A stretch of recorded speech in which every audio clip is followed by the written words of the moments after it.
the smallest spoon I think I've ever made. Got all sorts of spoons, you know. Because a lot of people don't know this, but spoons are actually hand-to-hand combat weapons for chickens. So I'm building an army. It's essentially what I'm doing. Hello everybody. I hope everybody's having a nice night or wherever you're tuning in from. I'd love it if you all drop some comments in there so we can have a conversation. Been talking to my chickens for the past little while. They're not too good for conversation though. They just make a lot of chirping sounds. Just, you know, doing random things. Oh, I think we have a comment. I have a particular set of skills I have acquired over a very long career. If you let my daughter go now, that'll be the end of it. I don't think I'm the person that I'm not sure what that means. I don't think I think you're insinuating that I've abducted somebody, which is pretty antithetical to the reason that I exist, so. This is a spoon that I cut myself on yesterday, which is why I have a band-aid on, and I haven't been able to really carve anything today because one, I've been really busy with work stuff, and another is it keeps splitting open.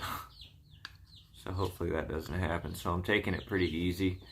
I did wrap my hatchet with some tape that makes it easier to hold on to. So that's about the spooniest thing I've done today. I took my dogs on a walk through the woods.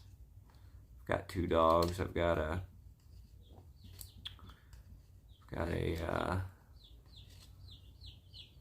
pit mix that's just absolutely crazy. I love her to death, and I also have a Tennessee Walker Coonhound that I also love to death.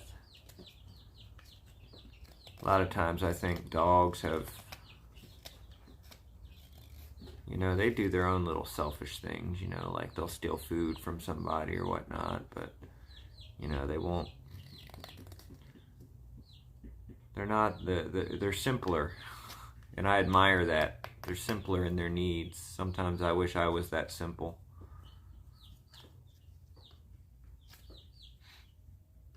I try to be. I'm a much happier person now, even though I have much less than I used to. But with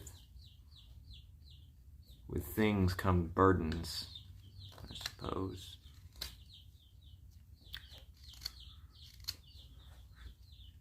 With pride comes expectations and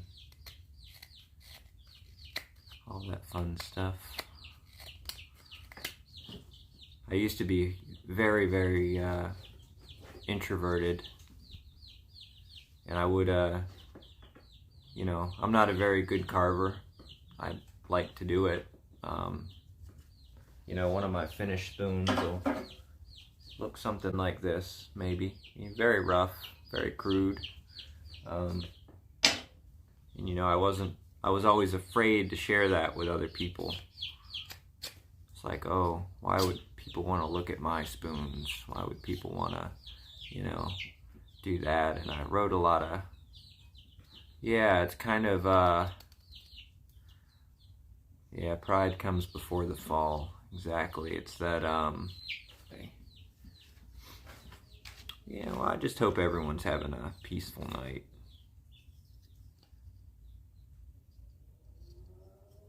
It's a strainer spoon. Yeah. I don't know. For me, it's gonna be firewood. Maple burn's really nice. But I always have some sort of unfinished spoon I can always work on. This one's probably just about ready for some oil, I think.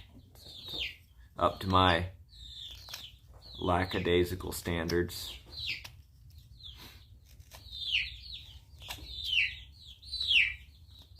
I will say, though, to anybody out there who is having difficulties right now and are not happy with where they are in their lives, I would highly recommend to make a leap and just change something drastically. That's what I did. And I mean, obviously don't be reckless with it, but like plan things out and like set a 1-year plan or whatever and just change. And I think you'd be amazed.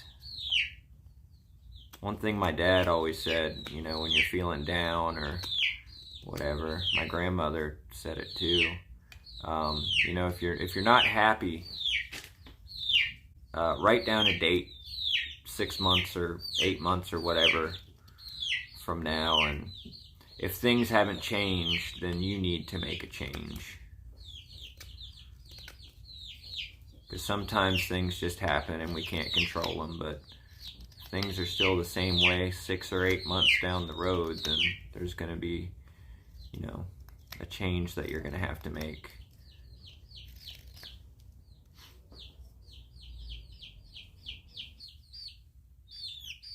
Hi. All my chickens left me. Now I feel lonely. Now I'm stuck with you guys. I think somebody asked what transcendentalism is, and like I said, it means different things to different people. But then again, everything means different things to different people, because there's this linguistic theory called, well, there's 2 linguistic theories. There's linguistic relativity hypothesis, which kind of indicates that there is a major bias in the way that our language is formed. And also there is arbitrary modifier theory, which is the idea that, you know, well, it's the truth. All of the words that we have in our vocabulary are just random placeholders for things that we think other people also think. So it gets very vague. But anyway, so like I always use the Shakespeare example. A rose by any other name is still a rose, you know. Shakespeare was actually kind of an OG in as far as linguistics is concerned. You know, he's pretty cool dude. Even though he probably plagiarized 90% of what he wrote, stole most of his stuff. That's cool, at least we have it now, right? At least it's been preserved. But anyway, back to now that that's been said, on to transcendentalism. To me, transcendentalism is kind of the place of you. Ralph Waldo Emerson described it as an eyeball that sees through itself, if that makes sense. So imagine you are an eyeball. Your consciousness is an eyeball. Your eyeball has to observe yourself in the context of everything around you. So it's understanding that you are just a part of nature. You are nothing more or nothing less. And religiously speaking, it comes out of the Enlightenment ideals, which is when you know, people started getting scientifically curious and they started questioning the church and that sort of thing. So transcendentalism kind of was the intermediary between that, where it said nature. It's kind of awareness is a word that could be used to describe it. It's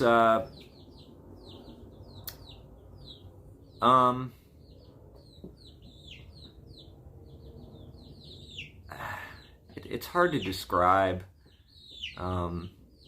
I'm trying to think of the right words, but it's very nature. It was born out of nature. It was kind of an intermediary between Christianity or organized religion and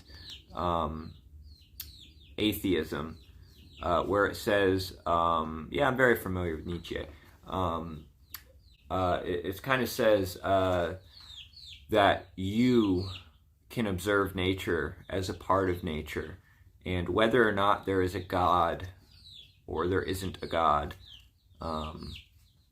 if there is a God, no matter who they are, they created nature, and through nature, I have chickens.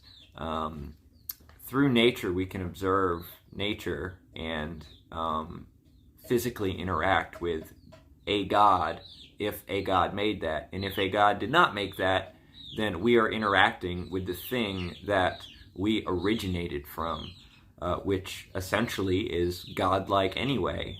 It's kind of the definition of a God. It's where we came from. So whether or not there is some sentient God out there or not, you know, we can worship nature and observe nature and be a participant of nature, and kind of through that better understand ourselves by observing the natural acts of other things. That's what it means to me. They're pretty good at dancing.